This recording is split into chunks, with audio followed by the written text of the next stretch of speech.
State monitoring cell ने सूरत शहर के डिंडोली पुलिस थाना सीमा में एक विदेशी शराब के स्टैंड पर छापेमारी की।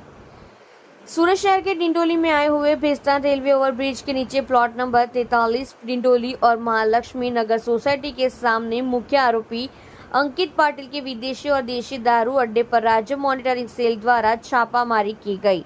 स्टेट मॉनिटरिंग सेल के पुलिस इंस्पेक्टर श्री CH पनारा के नेतृत्व में डिंडोली इलाके में विदेशी शराब के अड्डों पर छापेमारी की गई।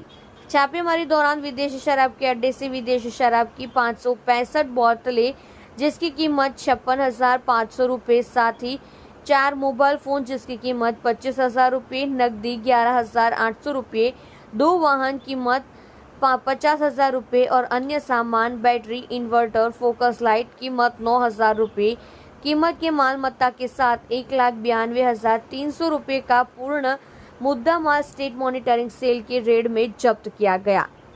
सूरत के डिंडोली इलाके में स्टेट मॉनिटरिंग सेल की रेड के दौरान विदेशी शराब के अड्डे के घटनास्थल से 4 आरोपियों को गिरफ्तार किया गया, जिसमें मुख्य आरोपी अंकिश उर्फ अंकित दिनकर पाटिल जो चला रहा था विदेशी शराब का अड्डा, पता उधना सूरत, मुकेश जगन वानखेड़े, पता उधना सूरत शहर, प्रीतम राम नारायण शर्मा, पता डिंडोली सूरत शहर, साथ ही में विजय रमेश पाटिल, पता डिंडोली सूरत शहर को गिरफ्तार कर और रतन खत्री नाम के मकान मालिक को वांछित घोषित कर सभी गिरफ्तार आरोपी को डिंडोली पुलिस थाना में सौंप कर क्वालिटी शिकायत का मामला दर्ज कर कानूनी कार्यवाही की गई है।